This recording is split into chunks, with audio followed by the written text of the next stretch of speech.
ॐ सच्चिदानन्दरूपाय विश्वोत्पत्त्यादिहेतवे तापत्रयविनाशाय श्रीकृष्णाय वयं नमः। गुरुर्ब्रह्मा गुरुर्विष्णु गुरुर्देव महेश्वरः गुरुर्साक्षात् परब्रह्म तस्मै श्रीगुरवे नमः।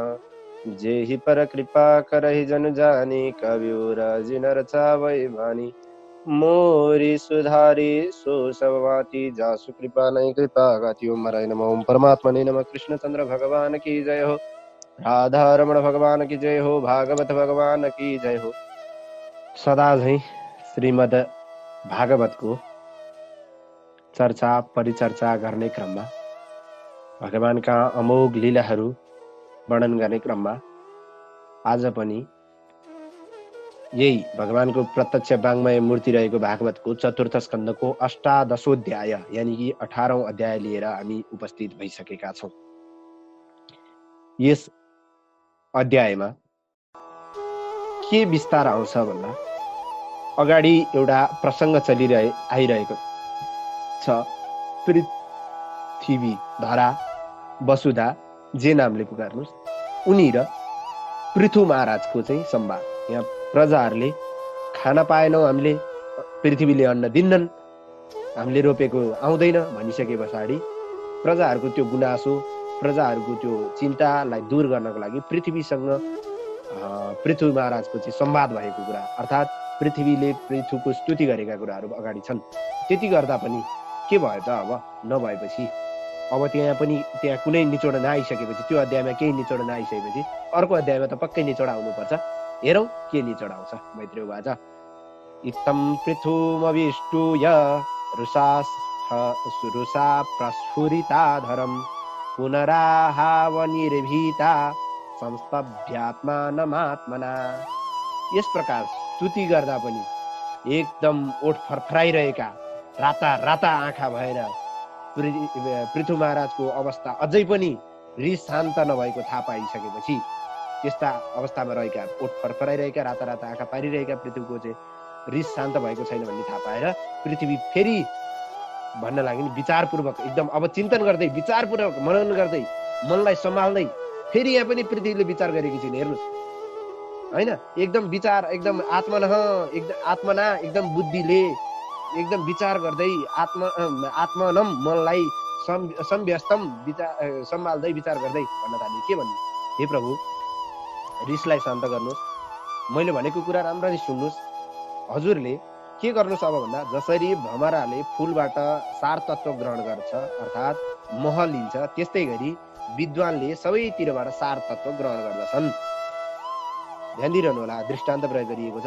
त्यसै गरी तत्त्वदर्शी मुनिद्वारा यस लोकका र परलोकका मानिसहरूको कल्याणको लागि के धेरै उपायहरू छन् र उपायहरू प्रयोग गरिएका पनि छन् र आगामी दिनमा प्रयोग पनि गरिनेछन् यी मुनिहरूद्वारा।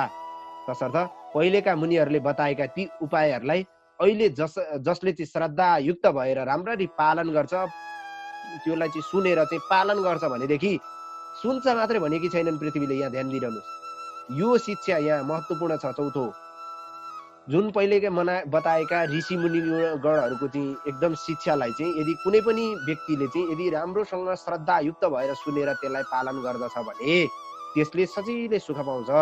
पालन गर्दछ, यहाँ काहीँ पनि पाठ गर्दछ पनि भनेको छैन, काहीँ पनि सुनेर चाहिँ छोडिदिन्छ पनि भनेको छैन। यो सम्पूर्ण शास्त्रहरू चाहिँ हामीले के गर्नुपर्ने रहेछ त? त्यसो भयो भन्दा पालन गर्नुपर्ने रहेछ, यसलाई ग्रहण गरेर चाहिँ यसलाई चाहिँ आफूले लागू गर्नुपर्ने रहेछ। यानि कि यो होइन कि त्यसलाई चाहिँ लियो अनि छोडिदिने, यो होइन। लिएर छोडिदिने यो सिकाएकै होइन, यो शिक्षा सिकाएकै होइन। पालन गर्नु पर्यो, त्यसलाई चाहिँ आफूले प्रयोग गर्नु पर्यो।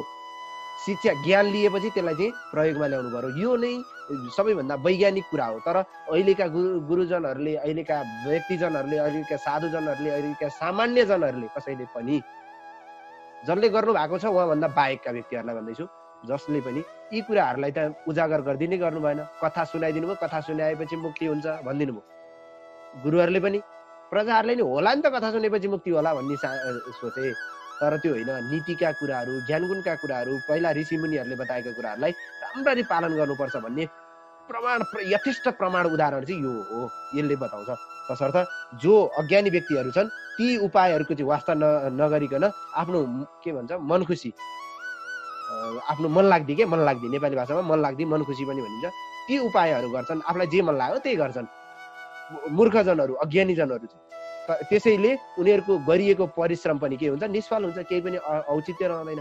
तसर्थ हे राजन, ब्रह्माजीले पहिले जुन उत्पन्न गर्नुभएको अन्न आदि औषधिहरूलाई आचरणहीन भएका दुष्टहरूले मात्र खाइरहेको देखेर मैले के गरेँ भन्दा हजुर जस्ता राजाहरूले पालन पोषण नगरेपछि, हजुर जस्ता राजाहरूले चाहिँ अनादर गरेपछि यो संसार चाहिँ चोर जस्तो भयो। संसार पहिलाका दुष्ट राजाहरूले चाहिँ भोग गर्दाखेरि योलाई भोग मात्रै गरे, संरक्षण गरेनन्। तसर्थ त्यसैले मैले चाहिँ यज्ञका लागि भनेर यो जोगाएर राखेको छु भनेको एउटा बीजको अस्तित्वलाई चाहिँ राखिरहेको छु, म भित्रै छ त्यो कुरा, लुकाएर राखेको छु। किन भन्दा दुष्ट राजाहरूले यसलाई गलत उपयोग गरे, यिनीहरूले चाहिँ खाने सिद्ध्याउने मात्रै काम गरे, रक्षा गरेनन् र दुष्टको हातमा पर्यो।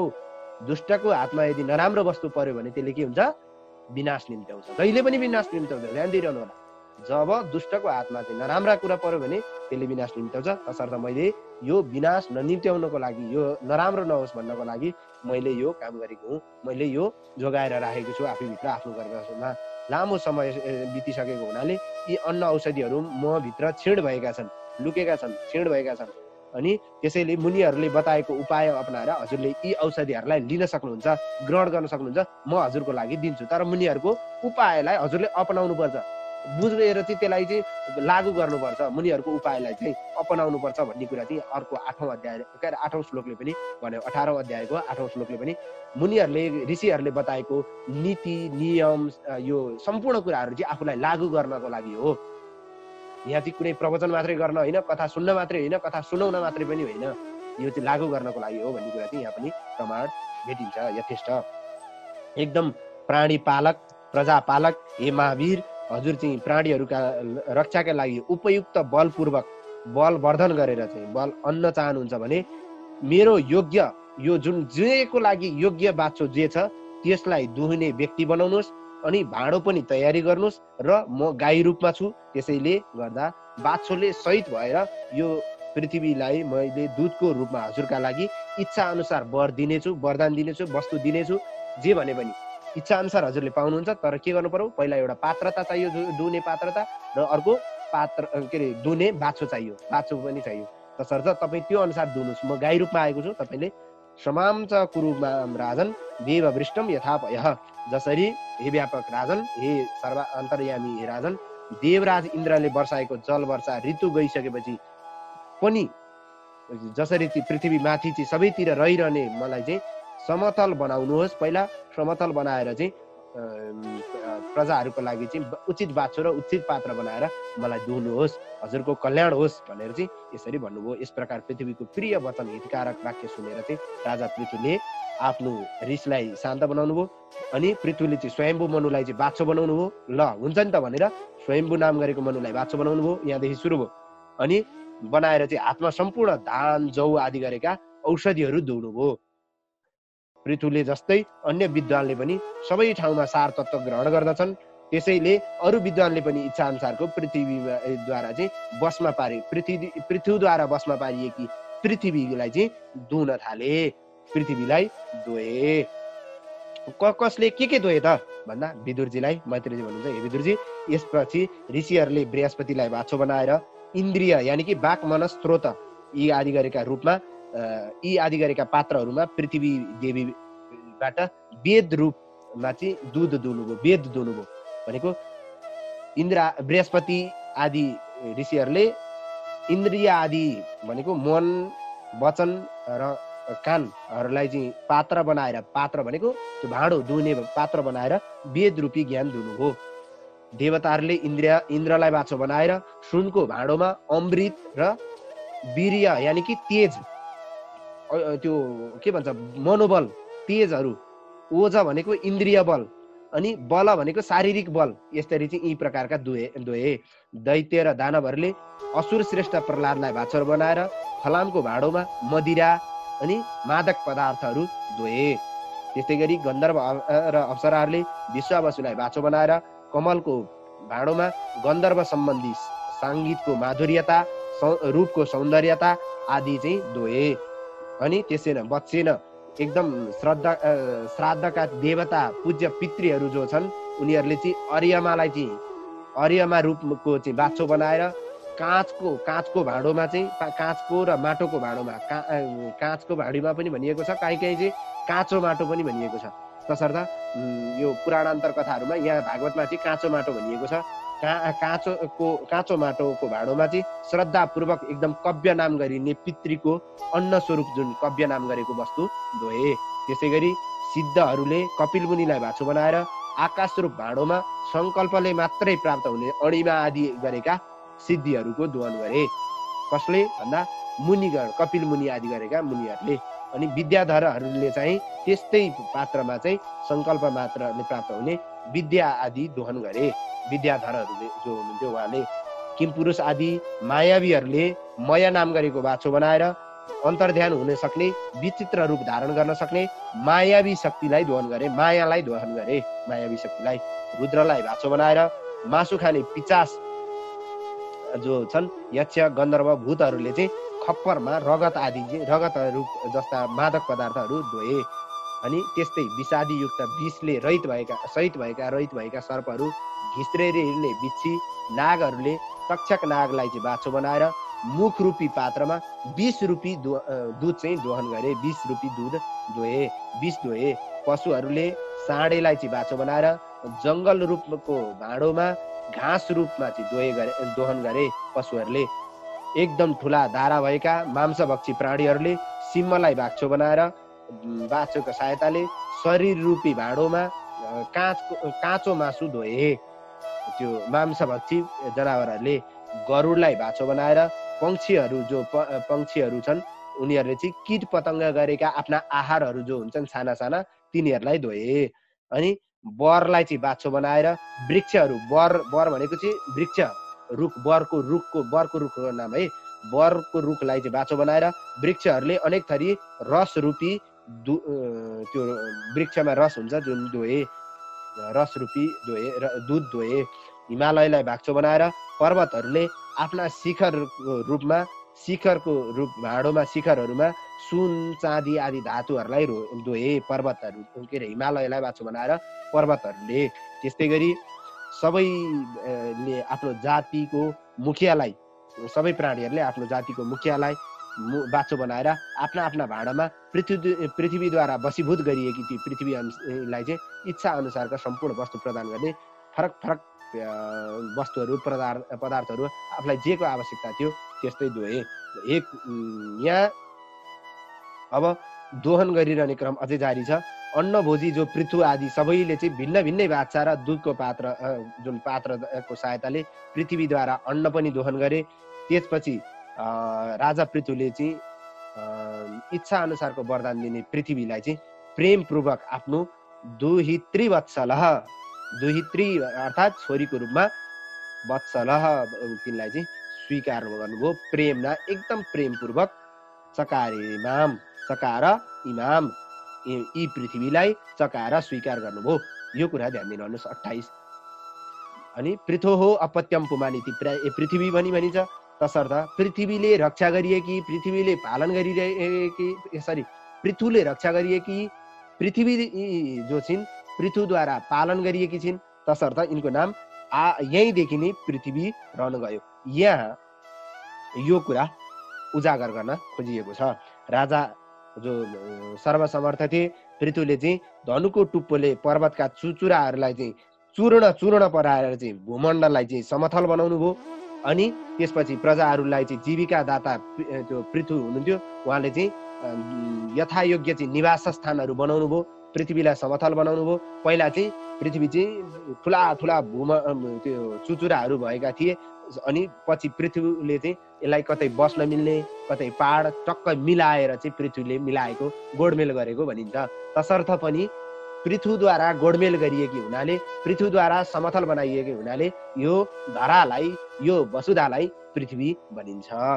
उहाँले गाउँ, सहर, नगर, अनेक प्रकारका किल्लाहरू, गोठालाहरूको निवास स्थान, गोठको निवास स्थान, सेनाहरूको शिविर, खानी, जुन खानी भनेको के हो, त्यो खनिज पदार्थहरू भएको ठाउँ, खानी, किसान बस्ने गाउँ होइन, पर्वत नजिकैका अन्य गाउँहरू सारा यो बस्न योग्य सारा भूमिहरू यथोचित बनाउनु भयो। राजा पृथुभन्दा अगाडि यस भूमण्डलमा चाहिँ न सहर थियो, गाउँ आदिको निर्माण भएको थियो, न सहर थियो, न गाउँ थियो, न कुनै बस्न योग्य राम्रो उचित सुविधा सम्पन्न ठाउँ थियो। तसर्थ यहाँ चाहिँ सुविधा सम्पन्न अनुसार चाहिँ अहिले चाहिँ पृथ्वीले गराइदिनु भयो। तसर्थ यसको नाम चाहिँ पृथ्वी। अब यस अध्यायमा मैले भन्न खोजेको कुरा, मेन कुरा यसको शिक्षा के हो त भन्दा, पृथ्वी गाई रूपमा छिन्। फरक फरक व्यक्तिले फरक फरक भाँडो लिएर आइरहेका छन् र फरक फरक कुरा दोहोरिरहेका छन्। तर यहाँ दोहोर्ने क्रममा फरक व्यक्तिले फरक कुरा पाइरहेको छ। यो कसरी? आश्चर्य लाग्छ कि लाग्दैन तपाईँहरूले? आश्चर्य लाग्नुपर्ने हो। एउटै गाई छिन्, दुध रूपी दिइरहेकी छिन्, पात्र फरक छ, दुने मान्छे फरक छ, बाछो फरक छ, फरक कुरा आइरहेको छ। किन? आश्चर्यचकितको कुरा यहाँ छ। किन भन्दा यहाँ त्यो दुने मान्छेको गुण स्वभाव कस्तो छ, ध्यान दिइरहनु होला। अगाडिका सबै चरित्रलाई एकचोटि केलाउनुहोस्, त्यहाँ दुने व्यक्तिको गुण स्वभाव कस्तो छ। पृथ्वीलाई यो जुन सेवा गर्ने मान्छेको स्वभाव जस्तो छ त्यो अनुसारको पृथ्वीले चाहिँ हामीलाई ती वस्तु दिन्छन् भन्ने उदाहरण हो। यहाँ बृहस्पतिले वेद दुनुभयो, हेर्नुहोस् त, जसले जे चाहन्छ त्यो पाइरहेको छ। यानि कि तपाईँ जस्तो गुण स्वभाव लिएर चाहिँ अरूसँग भेट्नुहुन्छ, यानि कि पृथ्वीसँग भेट्नुहुन्छ, यानि कि कोही व्यक्तिसँग चाहिँ तपाईँले जस्तो व्यवहार गर्नुहुन्छ त्यस्तै आफूले पाउनुहुन्छ। यो कुरा बताउन खोजेको यहाँबाट शिक्षा। पृथ्वीलाई तपाईँले जस्तो बिरुवा दिनुहुन्छ, जस्तो बीज दिनुहुन्छ, त्यही अनुसारको तपाईँलाई फल दिन्छन् पृथ्वीमा गएर कुहिया गएर हाल्नुहोस् त तपाईँले कहाँ फल्छ?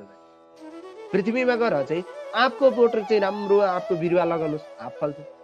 फेरि आँप रोपेर त कागती त फल्दैन होइन, रिठाको बोट रोपेर कागती त फल्नेवाला छैन, कहाँ फल्दछ त्यो होइन। रिठाको बोट रोपेर कहाँ फल्दछ कागती?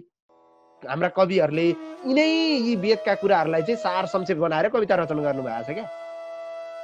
तसर्थ यहाँ बताउन खोजेको कुरा के भने, तपाईँले अगाडि आइरहेको सामुन्य भइरहेको व्यक्तिसँग कस्तो प्रकारको व्यवहार गर्नुहुन्छ तपाईँले त्यस्तै पाउने हो।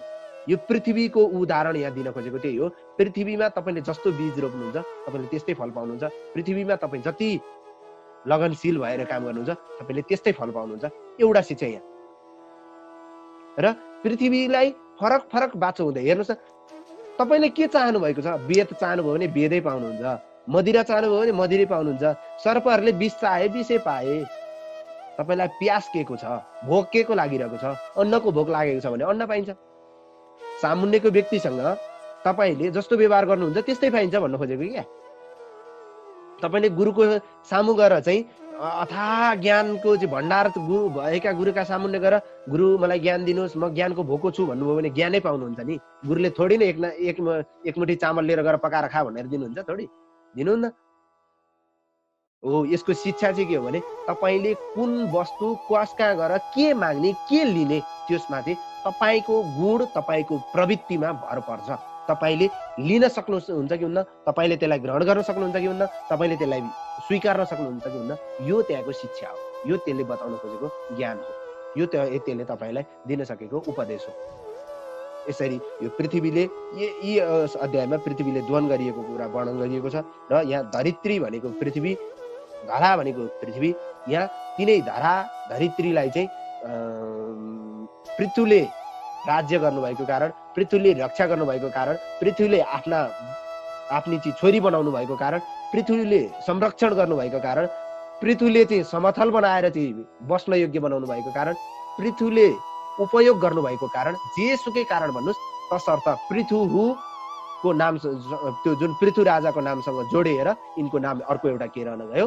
पृथ्वी भन्ने सम्मको यो भगवत परिचर्चालाई इति श्रीमद् भागवते महापुराणे पारमहंस्यां संहितायां चतुर्थ स्कन्धे पृथ्वीविजये अष्टादशोऽध्याय, चतुर्थ स्कन्धको 18औं अध्यायमा गरिएको यो पृथुले पृथ्वीमाथि विजय गरेर पृथ्वीलाई दोहन गरेको प्रसङ्ग र अन्य महानुभावहरूले पृथ्वीलाई दोहन गर्नुभएको प्रसङ्गलाई यही पूज्य गुरुवरका चरणकमलमा र भागवत भगवानका चरणकमलमा विश्राम गरौँ। हरि ओम तत्सत्। श्रीकृष्णार्पणमस्तु।